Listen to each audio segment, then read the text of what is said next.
Well, here's a little project I'm working on at the moment in preparation for putting some carpet in. This of course is the central tunnel cover, transmission tunnel cover, and it's made of two pieces, as most of you will probably know. This is the first piece here, which fits over the firewall, and this larger piece here butts up to that, covers that, and is held in place by 3 screws. This is all carpeted and this is all carpeted. It's screwed onto the floor of the car. You can see these screw holes here. This is all new edging that I put on here. I think it's in one of the other videos I repaired both of these, because quite badly rusted away. But those are the screws that they're really just ordinary sheet metal screws. I'm using stainless steel ones, hopefully to sort of, put off any rust that might happen. The other thing is there's a couple of holes here, and these are original, although I've done some repair work. That's part of the original panel. You can just see a little weld underneath there.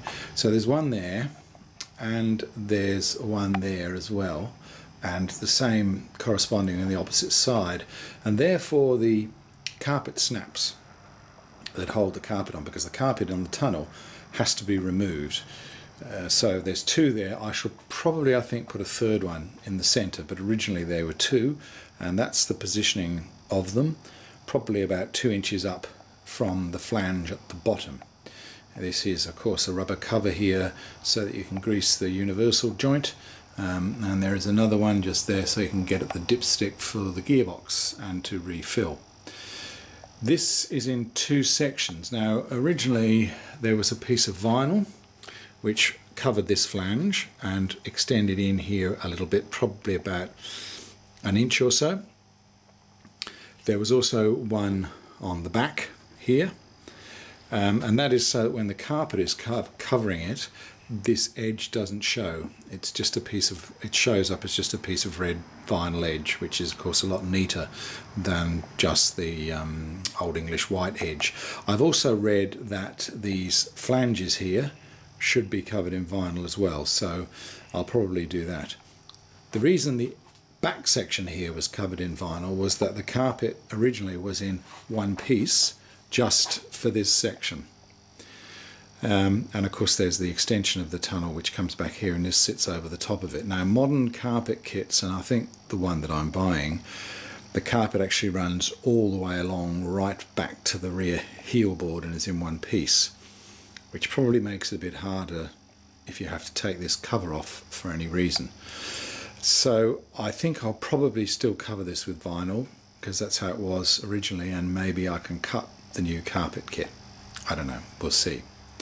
This front cover here, section, has a rubber piece on the back, which is in by the way of a draft excluder.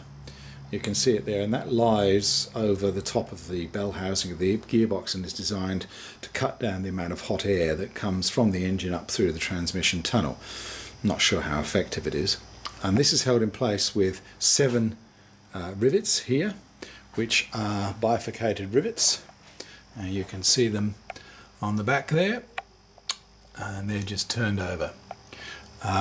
This is actually the original rubber piece. I wasn't going to use it, you tend to just sort of replace everything, but it's actually in pretty good condition, so I decided I would go with that. And as I've said before, I quite like the idea of using original pieces.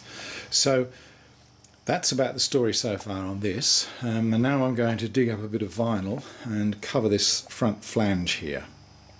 And here is the finished product. Probably a couple of hours work, a bit fiddly.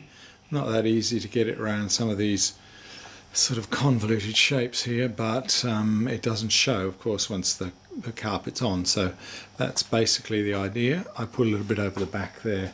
You can see whether I need that or not, I don't know, and that runs around there. So hopefully that will hide any sort of gap when the carpet is fitted over the top. Well, it's a beautiful day here. Spring has arrived, about 24 degrees. It's Wednesday, and on the Sunday we took the MG out to the Bay to Birdwood run here in Adelaide, up into Birdwood in the Adelaide Hills, and had a wonderful day. 1,700 cars, I think one of the biggest runs possibly in the world, or maybe in the Southern Hemisphere, but we had a terrific time and the old girl went really well. Today I had a little present arrive for me in the shape of a carpet kit. Red, as you can see. This is, like most of the things that I bought from AH Spares in the UK, and I got the vinyl from them for all the trim work, so I wanted to keep the colours the same, so I thought it was a good idea to buy from the same supplier. It's pretty good. I'm pleased with it. I think this centre section here over the gear box tunnel is going to cause me some problems, but we'll see how we go. It came with the little carpet clips that fix it on. That was originally in 2 pieces. This one is in 1 piece. I don't know whether I can trim it or not. One of the issues is that this is all bound. You can see there the binding. Shouldn't really be bound. My understanding is that the originals weren't bound, but this one is, which doesn't really bother me. It looks nice and neat. It just means that I can't trim it if it doesn't fit properly. And some of the pieces are quite big.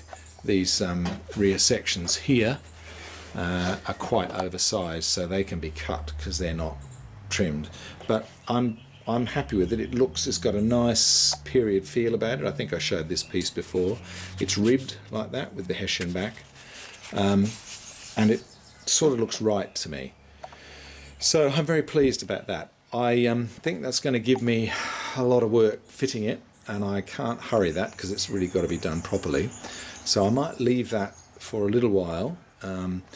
I'll do some recording of it when I come to put it into place, so that if you're doing the job you pretty well know what to expect.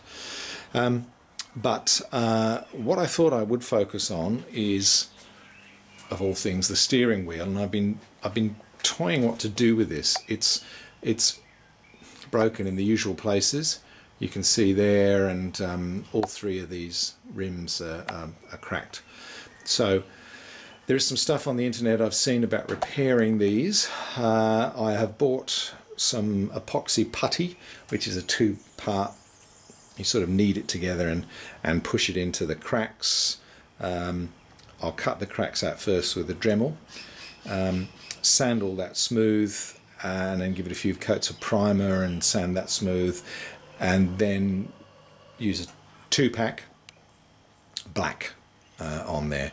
We call it 2-pack here. I'm not sure whether you call it 2-stage in the US, but it's very hard, and I think it'll look good. I don't know how long it'll last, but we'll see how we go. I figure I've got nothing to lose but a few hours and a few dollars, so that'll keep me busy for a while. This is an adjustable steering wheel. For those of you who don't know, as you do up this large knurled nut here, these tines tighten up on the splines of the steering column and lock it in place. It only moves probably 2 or 3 inches, so it's probably not ever going to get moved because it only ever serves to bring it closer to you, really. And you can see the tines on the end there.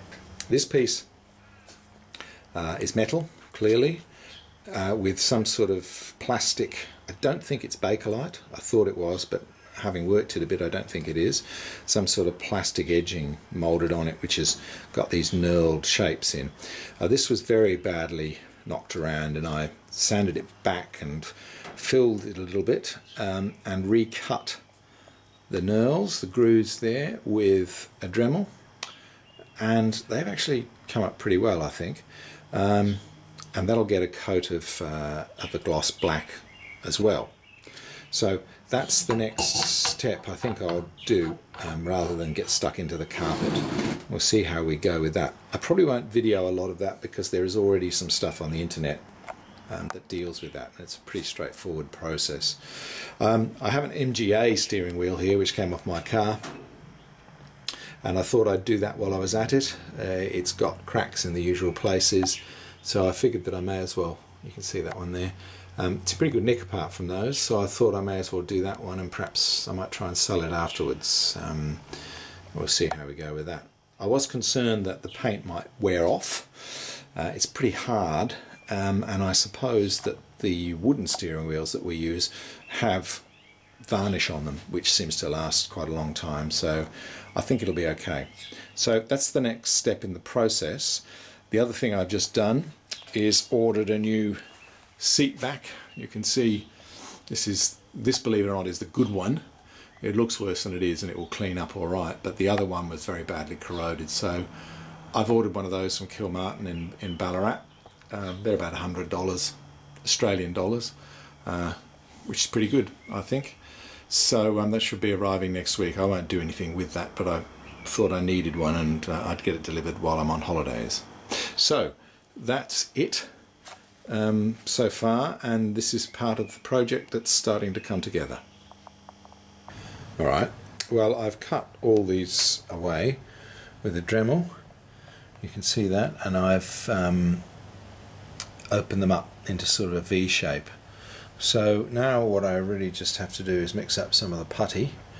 That one is that one there, they're all about the same. Mix up some of the putty and push it into the cracks. I think that's the next step. And here is the next step in the process. I've filled all the cracks with the epoxy putty and pushed that well in. It's all fairly proud, but I've got to sand it back, so I've needed to put plenty on.